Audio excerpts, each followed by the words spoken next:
time, man. You don't have to do that. So yeah, we're recording progress. Thanks. We appreciate that, man. So look, let's get right into it, man, because we have your son Ethan on our Rising Stars, and man, this is a hard list. Hmm. Um, this was a hard list to pare down, and we have Ethan on our Rising Stars list. Let me just ask you, how do you and your wife as well, because I know it's a team effort.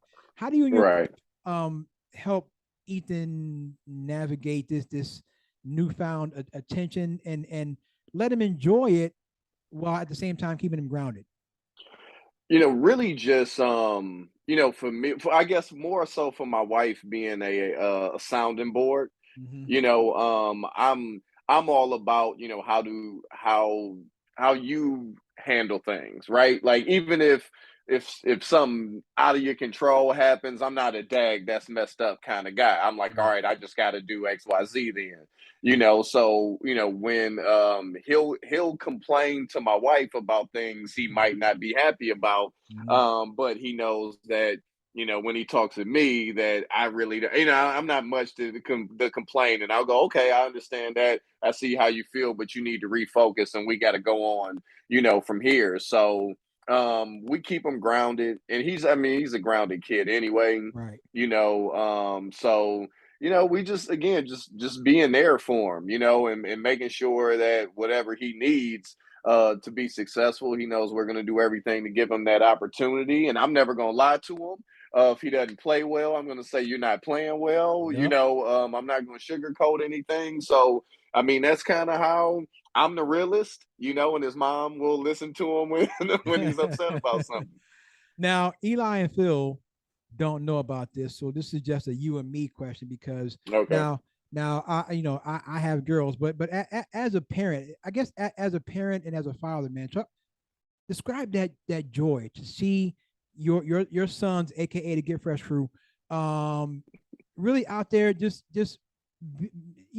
making moves and if you want to say being successful and being productive members of society and just good kids overall, man. Describe that joy as a father. That's actually like more important than anything. I've told both of my boys from the start, like my goal is to make sure that you're good human beings. Mm-hmm. That's it. Like everything else, yeah, we'll do what we can to support your dreams. My oldest son raps, and we'll do everything we can to support your dreams. But there's a level of respect that we Mm-hmm. demand you have for everybody. Right. And when I see them living up to that, I mean, it's perfect. That was the goal the whole time, because as a parent, you worry, like, Yeah. am I doing a good job? And we don't always do the right things because there's no manual that comes with it. At But all. at the end of the day, when you go, like, when you hear other people say nice things about your kids that have nothing to do with sports or music or anything, it's just like, hey, Mm-hmm. I had a chance to talk to your son. He was really respectful. Right. Like, those are the type of things, man, that make it all worth it, and that I'm most proud of. That's really it's fulfilling, I guess, to sum it up in a word. I don't like the fact that you just tried to exclude me and Eli from this conversation. I mean, you guys I, aren't I, I, I parents. don't like the fact that you did You not. guys Now, haven't walked through hell with I, the I, Listen, I, man, gasoline I I'm will. about draws to, I'm on. about to get married next I year. All will. right, I You will. still ain't got kids is kids. gonna be coming, I bro. will say this though, and it's super weird because I've known you care for a long time, Yes, and sir. and and, and me and E, we actually interned together, so it's weird to see y'all kids grown up because y'all kids are grown now. Because I Yeah. remember when Yeah, y'all kids man. were like babies, and I'm just like, Yep. yo, they're grown now. This is Yep. crazy.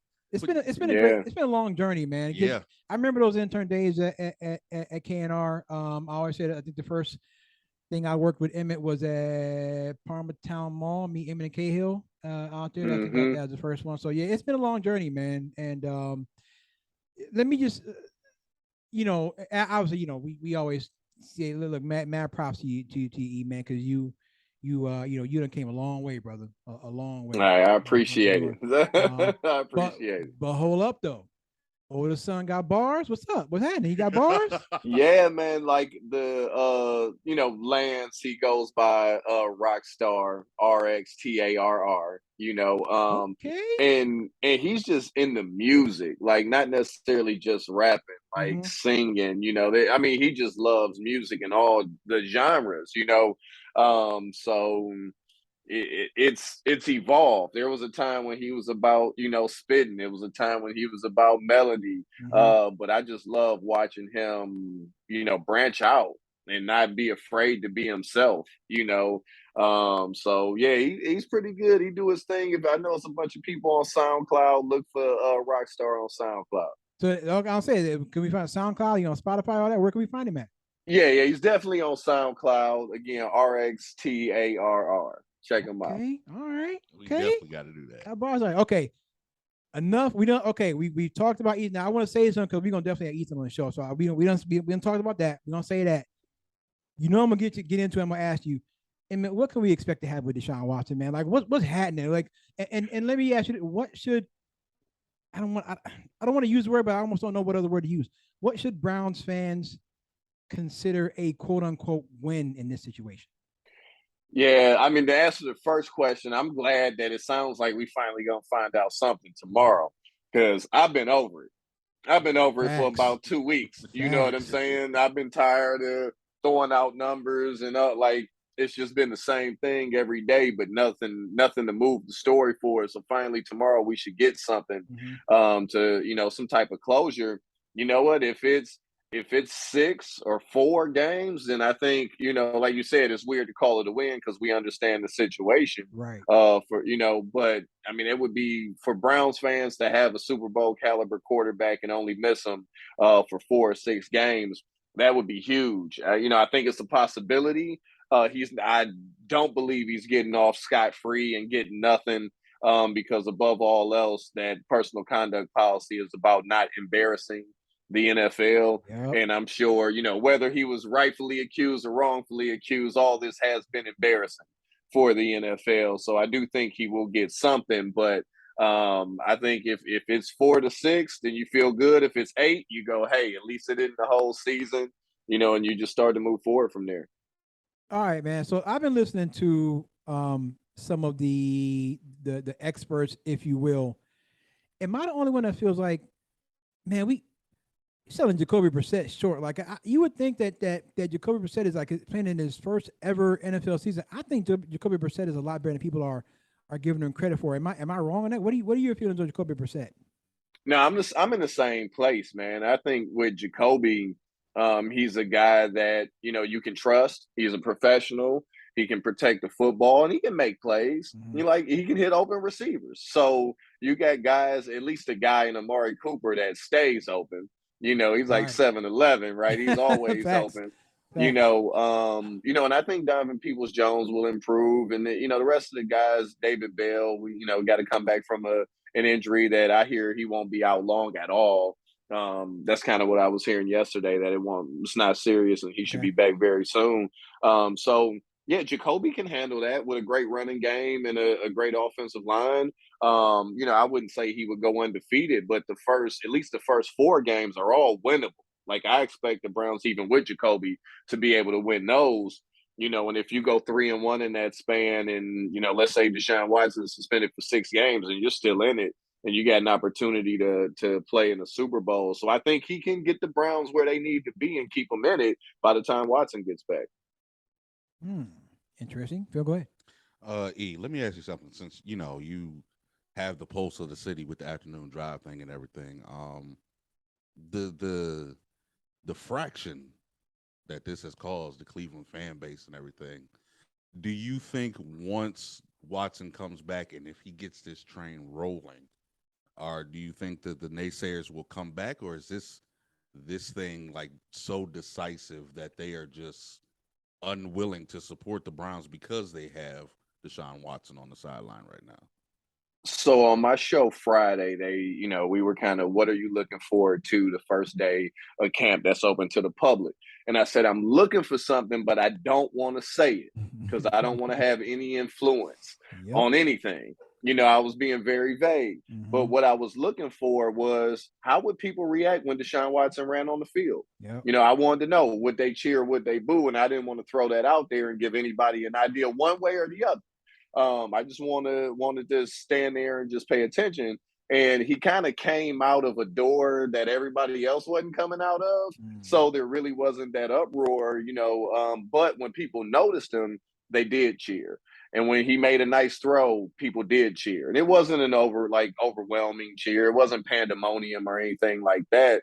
But there was never any boos. I didn't hear one person boo. I didn't hear one person yell anything on the field, to the effect of being a sexual predator or whatever. Right. Like Yeah. I was wondering, would he receive that? And he, in that day that I was there, and I don't want to paint with too broad of a brush, but it seems like for the most part, everybody has moved on because it's been every day, for Yes. months. And I Yes. think people have all just been like, whatever to this point because, Yes. we just drilled it into everyone's head. I can't even imagine. Like, do you guys have anything else to talk about? Like, this just every day, constantly, we have to click and find and search new things to talk about with Deshaun Watson. It just sounds really boring. Yeah, so I don't know if I'm good at my job or not because the past 2 weeks I've been doing everything to not talk about Deshaun Watson. I've been like, hey, let's talk about the Yeah. Guardians, or Yeah. at Colin Sexton. Like I'm trying to talk about anything. Anything. And I love talking Browns, but I wanted to talk Browns. So like this week we've really tried to focus on Amari Cooper and Mm-hmm. obviously Anthony Schwartz having an injury and stuff like that because we have not talked about football at all. Really, we've just been playing the guessing game as far as how many games Deshaun Watson will be suspended for. So it's funny. We sit down in our meeting, like our producer Jordan Climack does a great job. Yep. He'll always have some Deshaun Watson stuff in our emails, and I breeze right past it. Right. Like Right. yeah. So Right. the taco Yeah. is You're right. Right. is You're like, bro, we don't need that, bro. I don't need no notes. I'm good. I already know what we're gonna say about Deshaun yeah. I Watson. just say like everybody knows how I feel. I know how everyone feels, and over the past 2 weeks, it's just been like, what else can we say? Like You're we could do right. the same show, but is that really doing our audience a service? So I've been turned off for a while. That's why I'm looking forward to tomorrow. Emmett Golden from ESPN Cleveland is our guest. All right. I'm getting ready to open up Pandora's box right here, right now. I'm putting Emmett on the spot. Oh Lord. I'm going to tell you my answer to this next question is right now. It's an emphatic yes. I'm getting ready to ask you, Emmett. Should Art Modell get in the Hall of Fame? Oh no, Yep. he took There you go. no, Go ahead, no, Emmett. he took the Go ahead. Browns from Cleveland. He should never. He should never. He took one of the most historic franchises in sports and took them out of Cleveland. I don't know. I don't think he should ever get in the Hall of Fame. I understand the arguments for him, Mm-hmm. and I get it, and I understand that. But to me, the wrong that he did by taking the Browns, out of the city kind of in the equity standpoint, he'll never, he'll Yeah, never pay right. that equity off. Now, see, in my opinion, and I'm sure this is because I'm not a Browns fan, right? Exactly. So your I'm opinion not a does not Browns fan, matter. Thank you. but I for think I coming. can look at it from a bias outside. You know what I mean? It's like if you just look, if we're just going to look at his contribution to the game of football, He's a bum. if we're just looking at his contribution to the game of football, you watch football on TV the way you do in large part because of Art Modell. Let's just Right. keep it 100%, right? Keep it 100. Right. Monday Night Football, Art Modell. He fired Paul Brown. And Jerry Jones fired Tom Landry. Jerry Jones will get in the Hall of Fame. Keep going. But I'm just saying, if we're just talking about his contribution to the game, and again, let's be honest about something.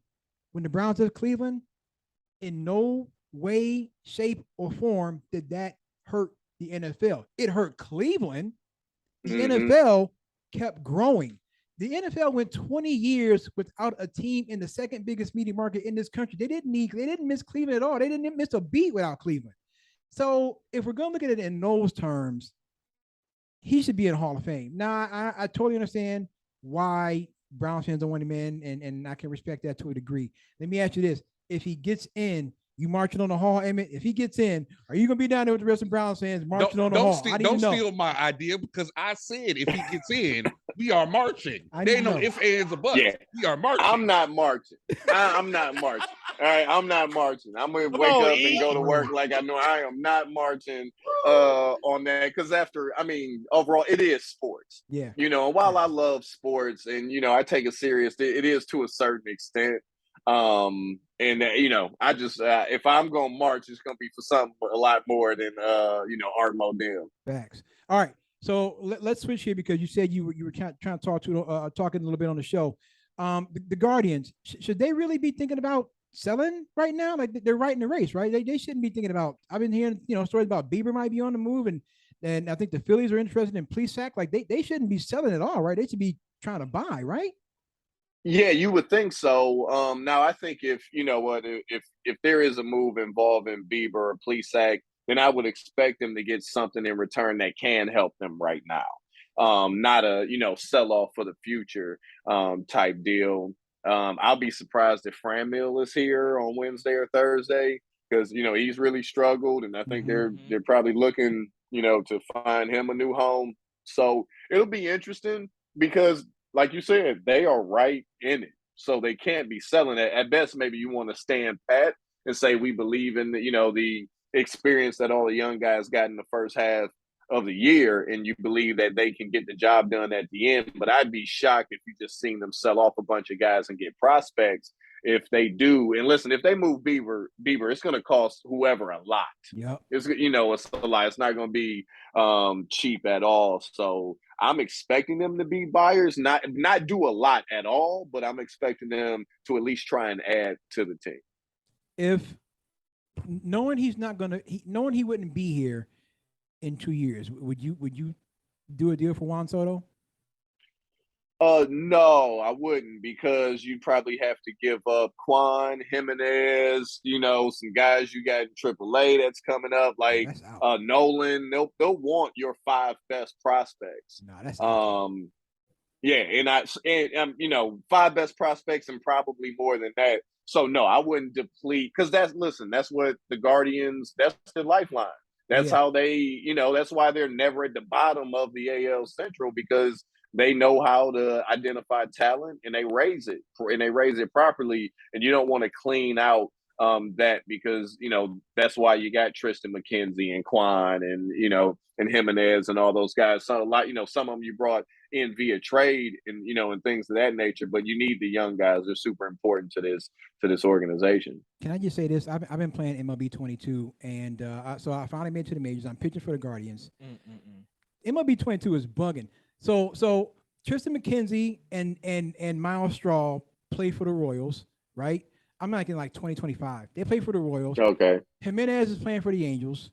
Fran Mill is playing for Minnesota, and Fran Mill is terrible. He's like in like 087. Fran Mill is terrible. It's like real life. Fran Mill is terrible. I just had to put that out there. But yeah, I finally made it to the majors. I was struggling for a minute, man. I was struggling. You play MLB 22? Yeah, man. See, the way I do it is through the minors, I just put it on easy. Thank you. Just hit home run after home run after home run. And then when I get in the majors, then I put it on like dynamic, exactly, to give it a good look. Although pitching wise, like I can pitch on that game. I pretty much pitch on Legend. Oh yeah. And the only issue is when I get that high, I can still win games and get outs, but I can't strike anybody out. So I'll bump it down to, Hall of Fame or something or All-Star, just so I could, get some strikeouts. I'll be striking him out now. I think I got like 5 pitch repertoire. I'll be striking him out now. But Fran Mill was terrible. I was like, damn, this is like real life. So what kind of season? Just one more Browns question. What kind of season, Emmett, do you see the Browns having this year? Let's say Deshaun gets suspended for like 6 games. What kind of season do you see them having? I see them still being in it. It's a long season. If he's suspended 6 games, that means he'll be available for 11. That's a lot of football. We kind of forget how long the season is. So I expect him to be in it all year long. Obviously, the more games that Watson is available, the better I will expect them to do. But I love the defense. That defense was clicking last year, and they didn't lose anything. They added depth to it. I know the defensive tackle situation, a lot of questions there, a lot of guys we don't know a ton about and not expecting a lot from. But I expect that defense to hold it down. The running game's going to be there, so I don't want to say Super Bowl or anything like that because I don't know what's going on with Deshaun Watson, but I expect him to be in the thick of things. And honestly, the AFC. I think the difference between the number 1 seed in the AFC and the 7th seed will probably be 2 games next year because there's so much heat in the AFC. Everybody's just going to be knocking each other off. Facts. It's just so much talent in the AFC that I don't see anybody running away with it. Let's talk about a real sport here.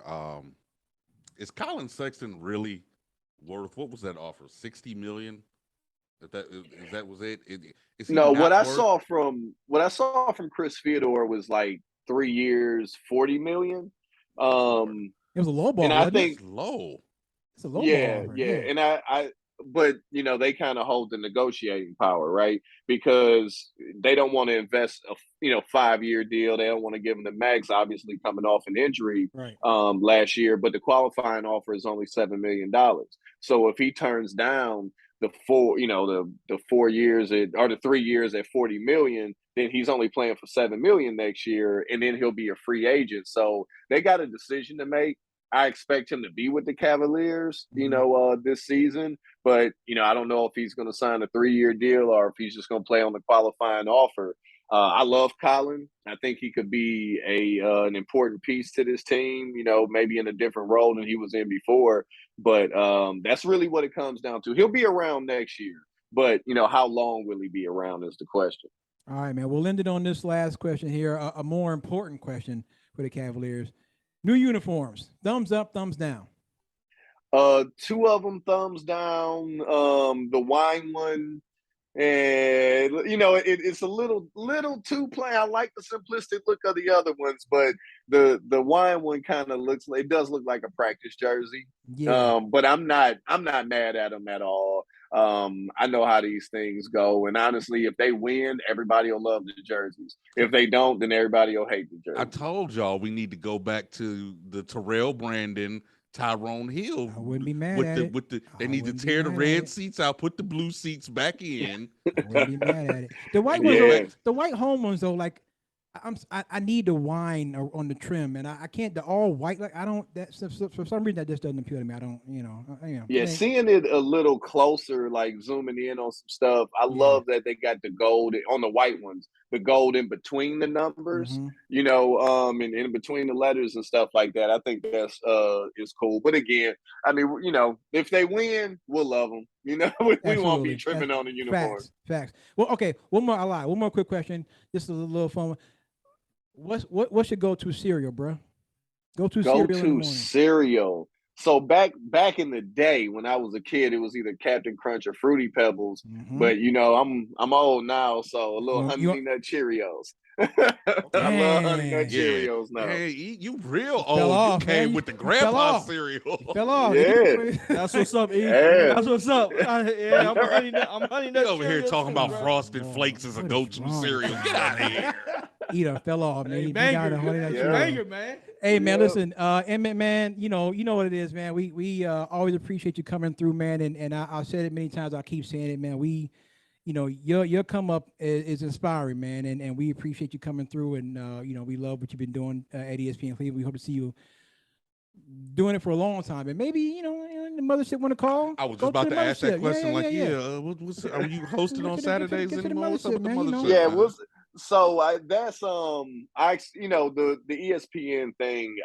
My contracts are per show, and I'm about at the end of that. So for 4 years they've always renewed me, and I'm getting the vibe that that'll happen again, but probably not until the winter. So you won't hear me much on ESPN radio until around December. But all plans are to get back on that as well. Hey, ESPN, stop playing.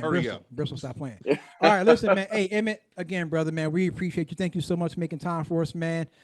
Hey, and one more thing, real quick, man. What you and your wife have done with your sons, man, is amazing, man. Amazing, man. Two great young boys, man.